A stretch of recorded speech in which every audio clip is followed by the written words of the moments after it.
Hello student, आज हम बात करेंगे क्लास फोर्थ के हिंदी व्याकरण के फर्स्ट चैप्टर के बारे में, जिसका नाम है भाषा और व्याकरण। अब भाषा और व्याकरण के बारे में चर्चा की जाएगी इसमें। तो भाषा होती क्या है सामान्य से रूप में? तो भाषा की उत्पत्ति संस्कृत के भाष धातु से हुई है, जिसका अर्थ होता है बोलना। अब बोलना अर्थ होता है तो सिंपल सी भाषा में कहें, अपने विचारों को प्रकट करने का माध्यम ही भाषा कहलाता है। अब सभी प्राणियों के मनुष्य को ही वाणी का वरदान मिला है, अर्थात केवल वही बोलकर अपनी बात दूसरों के सामने कह सकता है या दूसरों की बात सुन सकता है। अपनी बात बोलकर प्रकट करना भाषा का एक रूप होता है। अब है ये आप उदाहरण देख रहे हैं, तो माँ है, इसने अपनी बेटी से कहा कि देखो कौन आया है। तो वो देखती है, आप इस चित्र में देख सकते हैं। तो वो देखती है, फिर वो कहती है, कि माँ कोई पिताजी के बारे में पूछ रहा है। अब भाषा की डेफिनेशन जाने तो अपने मन के भावों और विचारों को बोलकर या लिखकर प्रकट करने का माध्यम भाषा कहलाता है। अब भाषा के दो रूप होते हैं, एक होता है मौखिक भाषा, दूसरा होता है लिखित भाषा। जब हम अपने विचारों को बोलकर प्रकट करते हैं तो मौखिक भाषा कहलाती है, और दूसरा जब हम अपने विचारों को लिखकर प्रकट करते हैं तो वो लिखित भाषा कहलाती है। और मौखिक भाषा का कोई स्वरूप नहीं होता है जब तक ये लिखित में ना हो, और अधिकतर मौखिक भाषा नाटकों में प्रयोग की जाती है, और लिखित भाषा का हमेशा स्वरूप वर्चस्व बना रहता है। अब ध्यान देने वाली बात है कि मौखिक भाषा को सुनकर समझा जाता है और लिखित भाषा को पढ़कर समझा जाता है। भाषा का एक और दूसरा रूप होता है, वो सांकेतिक भाषा होती है। सांकेतिक भाषा आपने चौराहे पर देखा होगा, एक सिपाही खड़ा रहता है और वो बोलता नहीं है, केवल हाथों के इशारों से बताता है, तो लोग उसी तरफ जाते हैं। और आपने कभी कभी लाइटों के माध्यम से भी समझ जाते हैं। तो लेकिन ये सही रूप नहीं है, क्योंकि सांकेतिक भाषा में कभी कभी आदमी सही नहीं समझता है, इसलिए सांकेतिक भाषा को हिंदी के अंदर नहीं रखा गया है। हर संकेत ठीक से, सांकेतिक भाषा का हर संकेत ठीक से समझा नहीं जा सकता है, और इसका कोई लिखित रूप नहीं है। और संकेतों के माध्यम से हम अपने मन के भाव विचारों को भी प्रकट कर सकते हैं। आपने देखा होगा, जहाँ स्कूल होता है वहाँ दौड़ते हुए बच्चों का चित्र बना होता है। कभी कभी कोई समझ पाता है, कोई नहीं समझ पाता है। अब अनपढ़ व्यक्ति होगा तो इस बात को नहीं समझेगा, क्योंकि उसे पता ही नहीं होता है कि दौड़ते हुए छात्रों का चित्र बना है। वो संकेत के माध्यम से समझाया जाता है, लेकिन कभी कभी संकेत हमें ठीक रूप से समझ नहीं आता है। इसलिए भाषा के दो रूप माने गए हैं, मौखिक और लिखित। अब भाषाओं की अनेकता, तो विश्व में अनेक देश हैं, सभी देशों की अलग अलग भाषाएं होती हैं, और सभी देश अपनी भाषा का वर्चस्व बढ़ाने के लिए तत्पर रहते हैं।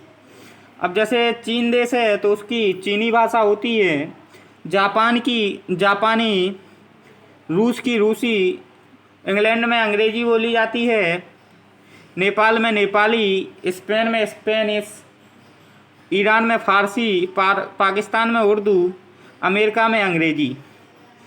अब आगे बात करते हैं तो भारत की विभिन्न भाषाओं की। तो भारत एक बहुभाषी देश है, जहाँ अलग अलग राज्यों में अनेक भाषाएं बोली जाती हैं, और हिंदी उनमें से कुछ राज्यों में ही बोली जाती है। तो राज्य का नाम जानेंगे, भाषा जानेंगे। असम में असमिया भाषा का प्रयोग किया जाता है, तमिलनाडु में तमिल का, आंध्र प्रदेश में तेलुगु का, कश्मीर में कश्मीरी का, केरल में मलयालम का, पश्चिम बंगाल में बांग्ला का, गुजरात में गुजराती और कर्नाटक में कन्नड़, और अंततः पंजाब में पंजाबी भाषा का प्रयोग किया जाता है। अब है मातृभाषा। तो ऐसी भाषा जो हमें परिवार के द्वारा सीखने से मिलती है उसे मातृभाषा कहते हैं। मातृभाषा ऐसी भाषा जिसे बालक अपने घर या परिवार में सीखता है उसे मातृभाषा कहा जाता है।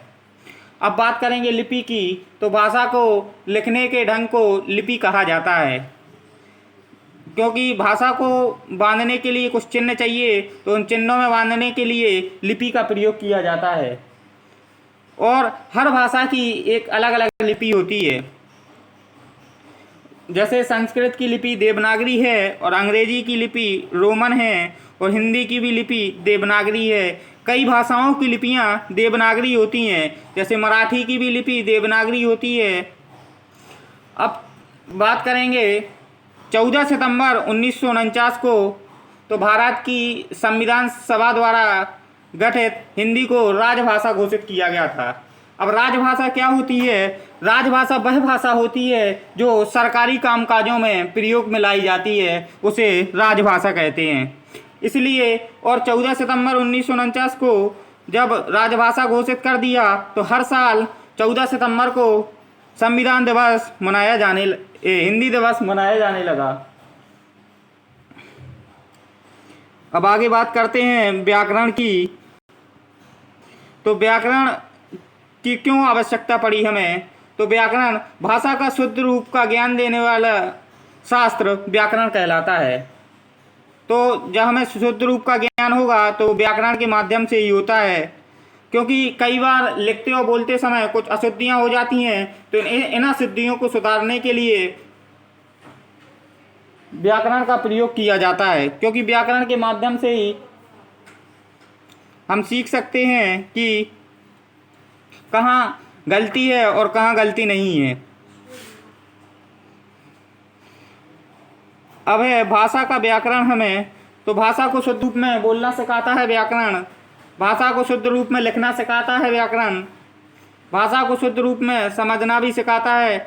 इन्हीं कारणों से विद्यार्थियों को व्याकरण पढ़ाई जाती है। अब इसके आगे बात करेंगे व्याकरण में। तो व्याकरण में वर्णों पर, वर्ण विचार पर बात की जाती है, शब्दों पर और वाक्यों पर और पदों पर बात की जाती है। अब भाषा के नियमों की जानकारी देने वाला शास्त्र व्याकरण कहलाता है, और दूसरे शब्दों में कहें तो जो हमें भाषा के सही नियमों का ज्ञान देता है उसे व्याकरण कहते हैं। अब अभ्यास की बात करेंगे इसमें। तो भाषा के लिखने के ढंग को तो क्या कहते हैं? तो लिपि कहते हैं भाषा के लिखने के ढंग को। ठीक है। और हिंदी दिवस मनाया जाता है, तो हिंदी दिवस 14 सितंबर को मनाया जाता है हमेशा।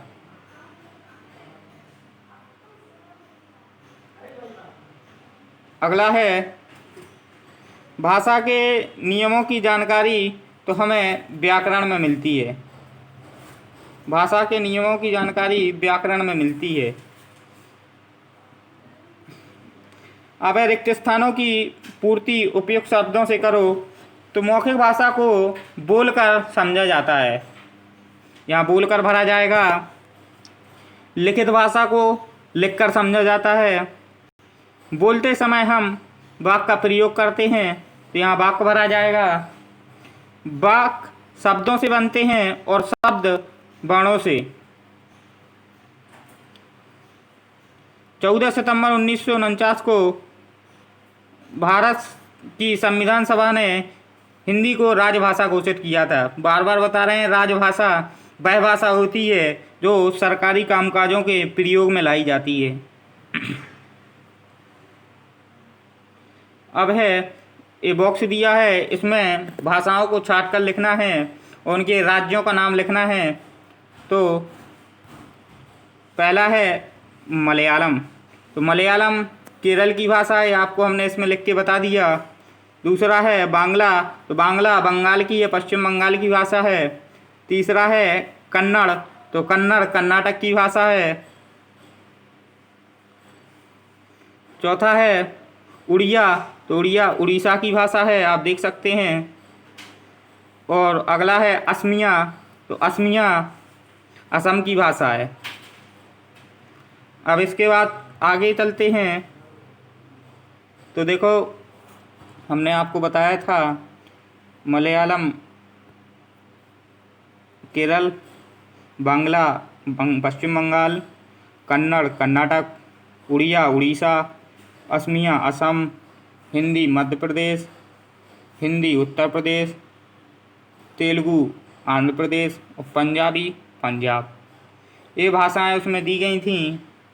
अब इन भाषाओं की आगे चर्चा करते हैं।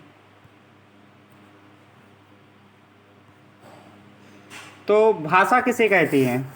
पहला प्रश्न है भाषा किसे कहते हैं? तो अपने भावों और विचारों के माध्यम को लिखकर या बोलकर प्रकट करना भाषा कहलाता है। अपने मन के भावों या विचारों को लिखकर या बोलकर प्रकट करना भाषा कहलाता है। भाषा के कितने रूप होते हैं? तो भाषा के मुख्यतः दो रूप होते हैं। पहला होता है लिखित भाषा, दूसरा होता है मौखिक भाषा। लिखित भाषा जब हम अपने विचारों को लिखकर प्रकट करते हैं तो लिखित भाषा कहलाता है। और मौखिक भाषा जब हम अपने विचारों को बोलकर दूसरों के समक्ष प्रकट करते हैं तो मौखिक भाषा कहलाती है। अब मौखिक भाषा और लिखित भाषा का एक एक उदाहरण तो बच्चा पत्र लिख रहा है तो ये लिखित भाषा का उदाहरण है। और दूसरा है कविता भाषण दे रही है तो एक मौखिक भाषा का उदाहरण है। सांकेतिक भाषा से तुम क्या समझते हो? सांकेतिक भाषा से हम यह समझते हैं कि सांकेतिक भाषा अधिकतर कभी कभी हमें समझ में नहीं आती है, कभी कभी उसका गलत अर्थ निकाल लिया जाता है। हर सांकेतिक भाषा को ठीक से नहीं समझा जाता है और इसका लिखित रूप भी नहीं होता है, इसलिए इसे हिंदी भाषा के अंतर्गत नहीं रखा जाता है। व्याकरण क्यों पढ़ाया जाता है? तो व्याकरण हमें शुद्ध रूप में बोलना और शुद्ध रूप में लिखना और शुद्ध रूप में समझाना सिखाता है। इन्हीं कारणों से विद्यार्थियों को व्याकरण पढ़ाया जाता है। हमारे देश की राजभाषा क्या है? तो हमारे देश की राजभाषा हिंदी है। और राजभाषा क्यों कहा गया है? तो सरकारी कामकाजों में प्रयोग में लाई जाने वाली भाषा राजभाषा कहलाती है। ये आपका चैप्टर कंप्लीट होता है।